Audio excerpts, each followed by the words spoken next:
ವಿದ್ಯಾರ್ಥಿಗಳೇ, ಮುದ್ದು ವಿದ್ಯಾರ್ಥಿಗಳೇ, ತಮ್ಮೆಲ್ಲರಿಗೂ ಕೂಡ ಜಿಬಿ ಎಕ್ಸ್ಪರ್ಟ್ ಸ್ಟಡಿ ವರ್ಡ್ ವಿಜಯಪುರಕ್ಕೆ ಸ್ವಾಗತ ಸುಸ್ವಾಗತ.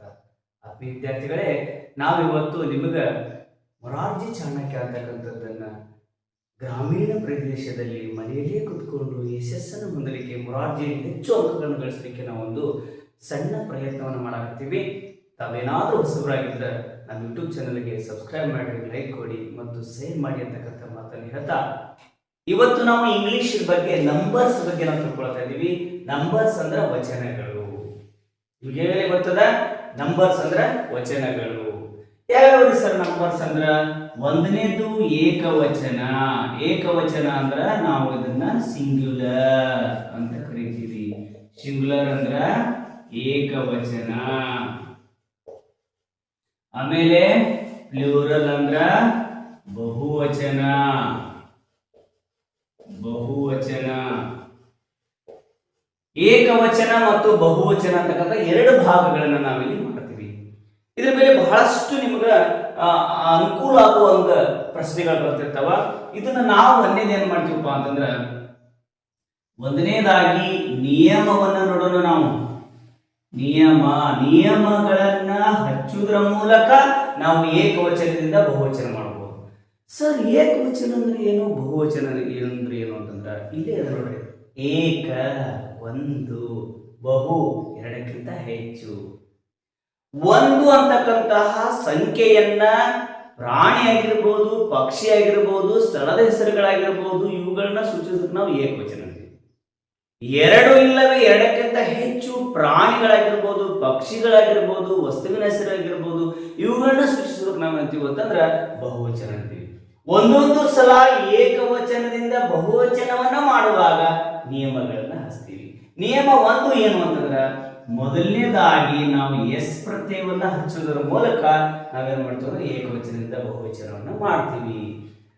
ಎಸ್ ಪ್ರತ್ಯಯವನ್ನ ಹಚ್ಚಬೇಕು. ಮೊದಲನೇದಾಗಿ ನೀವೇನ್ ಮಾಡಬೇಕು, ಎಸ್ ಪ್ರತ್ಯಯವನ್ನ ಹಚ್ಚಬೇಕು. ಎಸ್ ಪ್ರತ್ಯಯವನ್ನ ಹಚ್ಚೋದ್ರ ಮೂಲಕ ಏಕವಚನದಿಂದ ಬಹುವಚನವನ್ನು ನೀವು ಮಾಡಬಹುದು. ಹೆಂಗ ಅಂತಂದ್ರ ಎಕ್ಸಾಂಪಲ್ ಕೊಡಾಕತ್ತೀನಿ ನಾನು. ನೋಡ್ರಿ, ಈಗ ಎಸ್ ಅಂತಕ್ಕಂಥವು ಬ್ಯಾಗ್, ಪೆನ್, ಬುಕ್, ಟೇಬಲ್. ನೋಡ್ರಿ, ಈಗ ಇದನ್ನ ನೀವು ಬಹುವಚನವನ್ನ ಮಾಡಬಹುದು. ಎಸ್ ಪ್ರತ್ಯಯವನ್ನ ಹಚ್ಚೋದ್ರ ಮೂಲಕ ಬಹುವಚನವನ್ನ ಮಾಡ್ರಿ. ಬ್ಯಾಗ್ ಏನಾಗತ್ತ, ಬ್ಯಾಗ್ಸ್. ಎಸ್ ಪ್ರತ್ಯಯ ಹಚ್ಚಿರಿ ಮಕ್ಕಳೇ. ಪೆನ್ ಇದೇನಾಯ್ತು, ಪೆನ್ಸ್. ಎಸ್ ಪ್ರತ್ಯಯವನ್ನ ಹಚ್ಚಿದ್ರಿ. ಇನ್ನ ಬುಕ್, BWK ಬುಕ್, ಇದಕ್ಕೆ ಎಸ್ ಪ್ರತ್ಯಯವನ್ನ ಹಚ್ಚಿದ್ರಿ.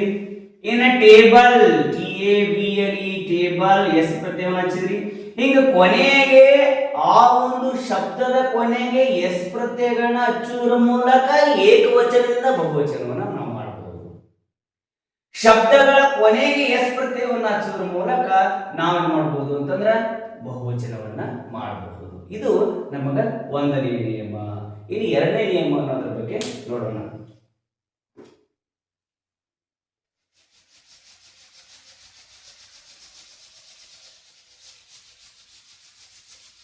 ನೋಡ್ರಿ, ಈಗಾಗಲೇ ಅದ್ರ ಬಗ್ಗೆ ಬಹಳಷ್ಟು ಮಾಹಿತಿಯನ್ನ ಕೊಟ್ಟಿದ್ದೀನಿ. ನಿಮ್ಗ ಬಹಳ ಮಾಹಿತಿಯನ್ನ ಕೊಟ್ಟಿದ್ದೀನಿ. ಅದನ್ನ ನೀವು ಮರಿಲಿಕ್ಕೆ ಹೋಗಬಾರ್ದು.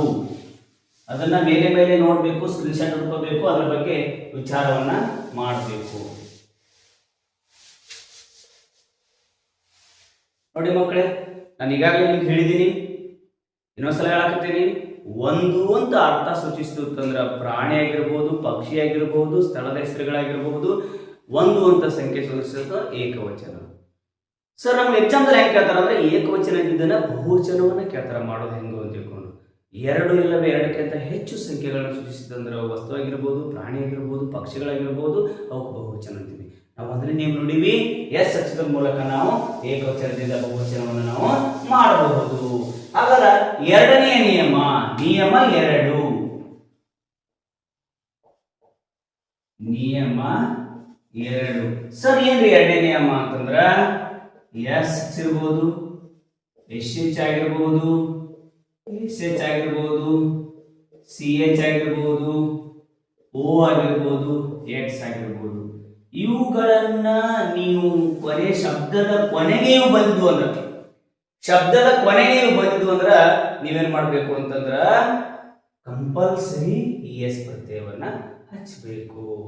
ಈಗ ಒಂದು ನೋಡ್ರಿ ಎಕ್ಸಾಂಪಲ್ ಅನ್ನ ತಗೊಂಡು ನಾವು ಎಕ್ಸಾಂಪಲ್ ಬಸ್, ವಾಶ್, SS ಅಂತ ತಗೋತೀವಿ ನಾವು, ಕ್ಲಾಸ್, ಆಮೇಲೆ ಹೀರೋ, ಬಾಕ್ಸ್. ನೋಡ್ರಿ ನಾವು ಇಲ್ಲಿ ನೋಡ್ಕೋ ತಗೋನು ಮೊದಲನೇದಾಗಿ ಎಸ್ ಬಂದದ, ನಾವೀಗಾಗಲೇ ನೋಡ್ಕೋಬೇಕು. ಶಬ್ದದ ಮೊದಲನೇ ಅಕ್ಷರ S, S H, S S, C H, O, X ಗಳು ಬಂದಿದ್ವು ಅಂದ್ರ ಅವುಗಳ ಮುಂದೆ ES ಪ್ರತ್ಯಯವನ್ನ ಹಚ್ಚುವುದರ ಮೂಲಕ ನಾವು ಬಹುವಚನವನ್ನ ಮಾಡಬೇಕು. ಇವು ಬಂದಿದ್ದು ಅಂದ್ರ ಅವುಗಳ ಮುಂದೆ ಯಾವ ಪ್ರತ್ಯಯ ಹಚ್ಚಬೇಕು? ES ಪ್ರತ್ಯಯ ಹಚ್ಚಬೇಕು. ಈ ಕಡೆ ಎಸ್ ಪ್ರತ್ಯಯ ಹಚ್ಚೋದ್ರ ಮೂಲಕ ನೀವು ಬಹುವಚನ ಮಾಡಿದ್ರಿ, ಈಗ ES ಪ್ರತ್ಯಯ ಹಚ್ಚಬೇಕು. ನೋಡ್ರಿ ಬಸ್ ಅದ, ಅವಾಗ ಏನ್ ಮಾಡ್ತೀರಿ? ಬಸ್ಸಸ್, ES ಪ್ರತ್ಯಯವನ್ನ ಹಚ್ಚಿರಿ. ವಾಶ್ ಅದ, ವಾಶಸ್. Clash, classes. ಕ್ಲಾಸ್, ವರ್ಗ, ವರ್ಗಗಳು. ನೋಡ್ರಿ ಹೀರೋ, ನಾಯಕ, ನಾಯಕರು. ES ಪ್ರತ್ಯಯವನ್ನ ಹಚ್ಚಿದ್ವಿ, ಯಾಕಂದ್ರೆ ನಮ್ಗೇನು ಬಂದಿತ್ತು? ಎಸ್ ಬಂದಿತ್ತು, ಎಸ್ ಎಚ್ ಬಂದಿತ್ತು, ಎಸ್ ಎಸ್ ಬಂದದ, ಓ ಬಂದದ. ಇನ್ box, BOX box, ES boxes. ಹಂಗಾರ ನಾವು ಕೊನೆಯದಾಗಿ ಎಸ್ ಬಂದ್ರೆ ES ಹಚ್ಚಿದೀವಿ, ಎಸ್ ಎಚ್ ಬಂದ್ರೆ ES ಹಚ್ಚಿದೀವಿ, ಎಸ್ ಎಸ್ ಬಂದ್ರೆ ES ಹಚ್ಚಿದೀವಿ, ಓ ಬಂದಾಗ ES ಹಚ್ಚಿದೀವಿ, ಎಕ್ಸ್ ಬಂದಾಗ ES ಹಚ್ಚಿದೀವಿ. ಇವುಗಳನ್ನ ತಿಳ್ಕೊಬೇಕು. ಒಂದೊಂದ್ಸಲ ನಾವು ಶಬ್ದದ ಕೊನೆಯ ಅಕ್ಷರ S, S H, S S, C H, O, X ಗಳು ಬಂದಾಗ ಅದ್ರ ಮುಂದೆ ಹಚ್ಚಬೇಕು, ES ಹಚ್ಚಬೇಕು. ಇದನ್ನ ನೀವು ಕಡ್ಡಾಯವಾಗಿ ತಿಳ್ಕೋಬೇಕು. ಎರಡನೇ ನಿಯಮ ಆಯ್ತು. ಇನ್ನ ಮೂರನೇ ನಿಯಮ,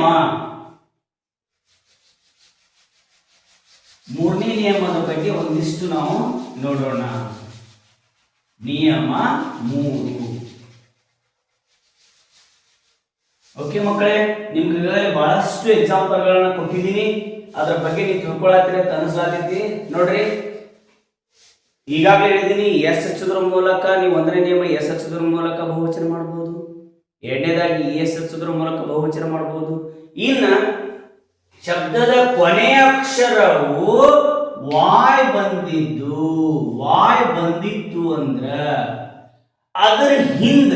ಅದ್ರ ಹಿಂದ್ ಮುಂದಂತಲ್ಲ, ಅದ್ರ ಹಿಂದ್ಗಡೆ, ಇದು ಮುಂದಾಗತ್ತೆ ಹಿಂದಾಗತ್ತ, ಹಿಂದ್ಗಡೆ ವ್ಯಂಜನ ಬಂದಿತ್ತು ಅಂತಂದ್ರ, ಸರ್ ನಮ್ಗೆ ಇಂಗ್ಲಿಷ್ ವ್ಯಂಜನಗಳು ಗೊತ್ತಿಲ್ರಿ ಅಂತ ಹೇಳಿದ್ರ A, E, I, O, U, ಇವು 5 ಏನು ಅಂತ ಕೇಳಿದ್ರ ಸ್ವರಗಳು. ಇವು 5 ಸ್ವರಗಳು. ಇವುಗಳನ್ನ ಬಿಟ್ಟು ಉಳ್ಕಾದೆಲ್ಲ ವ್ಯಂಜನಗಳು. 26 ಅಕ್ಷರಗಳಲ್ಲಿ 5 ಸ್ವರಗಳು, ಇವುಗಳನ್ನ ಬಿಟ್ಟು ಉಳ್ಕಾದೆಲ್ಲ ವ್ಯಂಜನಗಳು. ವ್ಯಂಜನ ಬಂದಿತ್ತು ಅಂದ್ರ ಅದ್ರ ಮುಂದ್ಗಡೆ ನಾವು ಏನ್ ಹಚ್ಚಬೇಕು ಅಂದ್ರ IS ಅನ್ನ ಹಚ್ಚಬೇಕು. ಇದು ನಿಯಮ 3.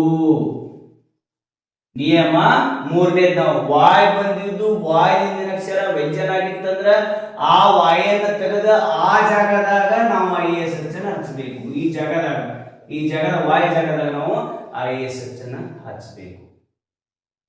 ಅದಾದ್ರ ಅದಕ್ಕೆ ವಾಯ್ ಬಂದಿದ್ದು ವಾಯ್ದ ಹಿಂದಿನ ಅಕ್ಷರ ನಮಗೇನ್ರಿ ಅಕಸ್ಮಾತ್ ಆಗಿ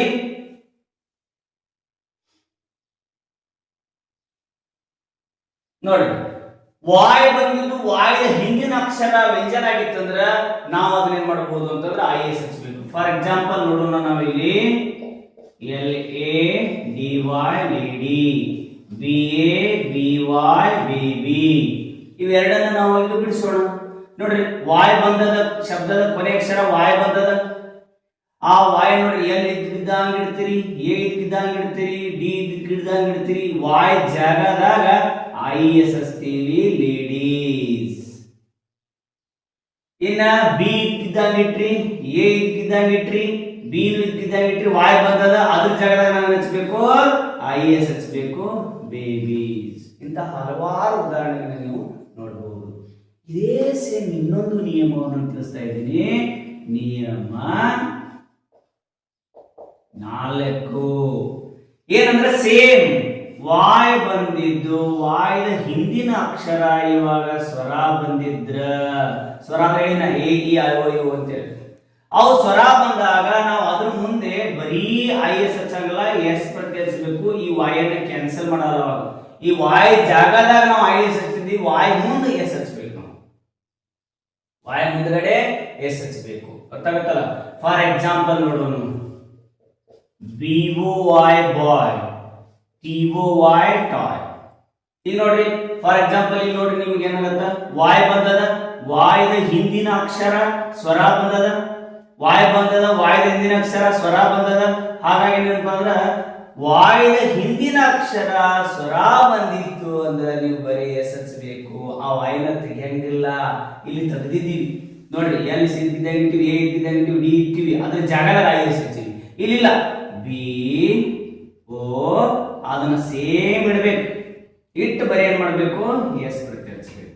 ಮತ್ತ ಟಿ ಓ ವಾಯ್ ಇಡಬೇಕು, ಅದ್ರ ಮುಂದ್ಗಡೆ ಯಾವ ಪ್ರತ್ಯಯ ಹಚ್ಚಬೇಕು ಎಸ್ ಪ್ರತ್ಯಯ ಹಚ್ಚಬೇಕು. ಇದನ್ನ ನಾವು ವಾಯ್ ಬಂದಿದ್ರೂ ಸಹ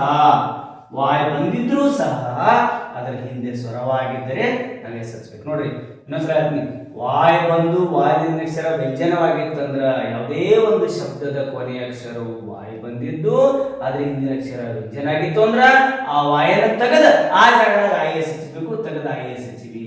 ಲೇಡೀಸ್ ಆಯ್ತು, ಬೇಬೀಸ್ ಆಯ್ತು. ಆದ್ರೆ ವಾಯ್ ಬಂದಿದ್ದು ವಾಯ್ದಿನ ಅಕ್ಷರ ಸ್ವರ ಬಂದಿತ್ತಂದ್ರ ನಾವು ಆಟೋಮೆಟಿಕ್ ಏನ್ ಮಾಡ್ಬೇಕು ಬರೀ ಎಸ್ ಪ್ರತ್ಯಯವನ್ನ ಹಚ್ಚಬೇಕು ಮಕ್ಕಳೇ.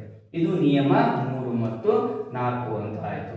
ಈಗ ನೆಕ್ಸ್ಟ್ 5ನೇ ನಿಯಮವನ್ನು ನಾವು ನೋಡೋಣ.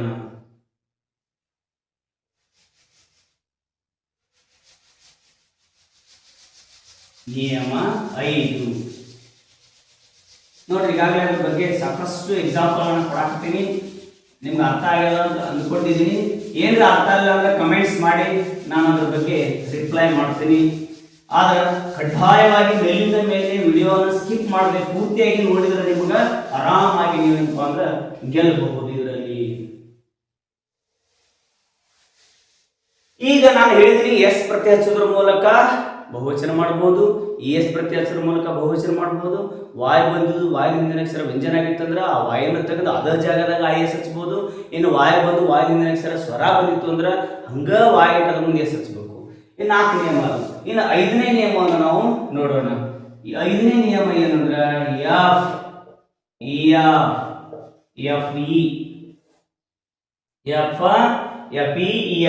ಇವುಗಳು ಬಂದಾಗ ಇವುಗಳ ಜಾಗದಲ್ಲಿ ನಾವು ಏನ್ ಮಾಡಬೇಕು ಅಂತಂದ್ರ ವಿ ಎಸ್ ಎಂಬ ಪ್ರತ್ಯಯವನ್ನು ನಾವು ಹಚ್ಚಬೇಕು. ಯಾವ ಪ್ರತ್ಯಯ ಹಚ್ಚಬೇಕು? ವಿ ಎಸ್ ಪ್ರತ್ಯಯವನ್ನ ಹಚ್ಚಬೇಕು. ನೋಡ್ರಿ ನಿಮಿಷ. ಎಫ್ ಎಫ್ ಅಥವಾ ಯಾವ ಬೇಕಾಗ್ತದೆ ಎಫ್ ಇವುಗಳು ಬಂದಾಗ ನಾವು ಎಸ್ ವಿ ಎಸ್ ಅಂತಕ್ಕಂಥ ಪ್ರತ್ಯಯವನ್ನ ನಾವು ಹಚ್ಚಲೇಬೇಕಾಗತ್ತೆ. ಫಾರ್ ಎಕ್ಸಾಂಪಲ್ 1ನೇದು ಲೈಫ್, ನೆಕ್ಸ್ಟ್ ಥೀಫ್,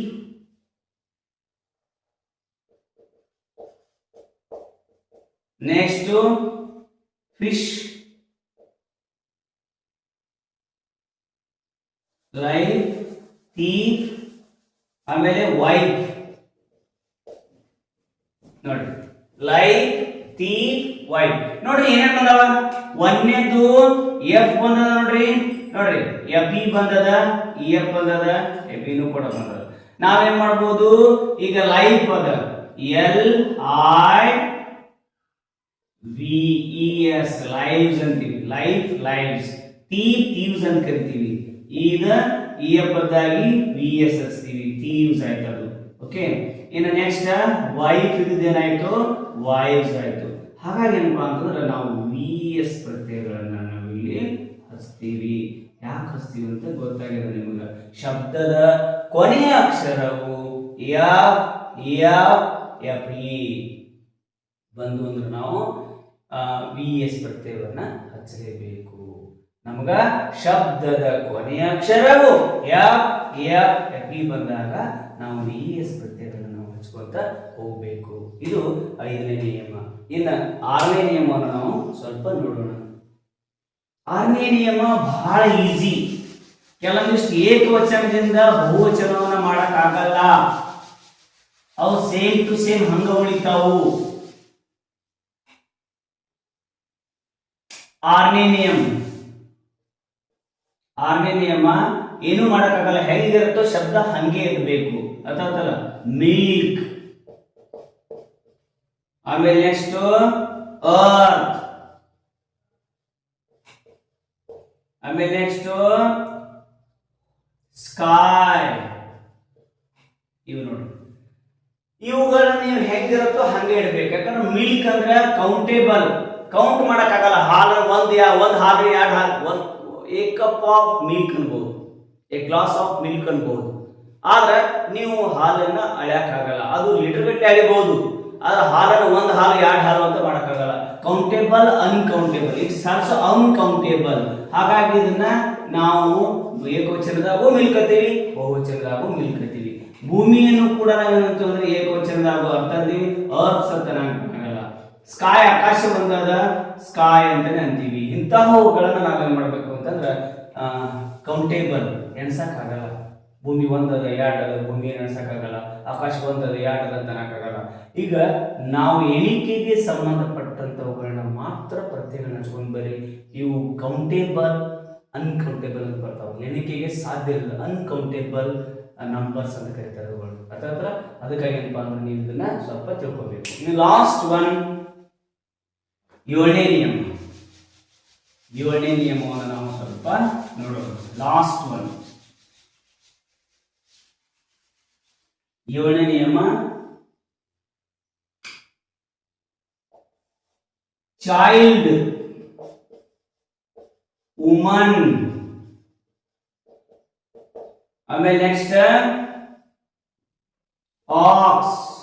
ನೋಡ್ರಿ ನಿಮಿಷ ಸರ್, ಇಂತ ಹೇಳಿ ನೀವು ಎಕ್ಸ್ ಬಂದಾಗ ಹಚ್ಬೇಕಂತ ಇಲ್ಲ, ಕೆಲವೊಂದಕ್ಕೆ ನಿಯಮಗಳು ಹತ್ತಂಗಿಲ್ಲ. ಓಕೆ, ಈಗ ಚೈಲ್ಡ್ ಇದ್ದಾಗ ಸರ್ ಚೈಲ್ಡ್ಸ್ ಮಾಡ್ತೀವ್ರಿ, ವುಮನ್ ಇದ್ದಾಗ ವುಮನ್ಸ್ ಮಾಡ್ತೀವ್ರಿ, ಆಕ್ಸ್ ಇದ್ದಾಗ ಆಕ್ಸಿಸ್ ಮಾಡ್ತೀವ್ರಿ ಅನ್ನಂಗಿಲ್ಲ. ತನ್ನದೇ ಆಗಿರ್ತಕ್ಕಂಥ ರೂಪವನ್ನು ಪಡ್ಕೋತಾವು. ಅವುಗಳನ್ನು ನೀವು ಸ್ವಲ್ಪ ಸರಿಯಾಗಿ ಡೀಟೇಲ್ಸ್ ಆಗಿ ಅಧ್ಯಯನವನ್ನು ಮಾಡಬೇಕು. ಚೈಲ್ಡ್ ಇದ್ದದನ್ನ ಬಹುವಚನ ಮಾಡಬೇಕಾದ್ರೆ ಚಿಲ್ಡ್ರನ್ ಅಂತೀವಿ.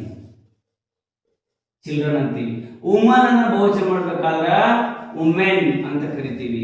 ಆಕ್ಸ್ ಅನ್ನ ಬಹುವಚನ ಮಾಡ್ಬೇಕಾದ್ರೆ ಆಕ್ಸನ್ ಅಂತೀವಿ. ಇಂಥವುಗಳ ರೂಪವನ್ನು ಪಡ್ಕೊಳ್ಳೋದು ನಾವು ಬಹುವಚನ ಅಂತೀವಿ.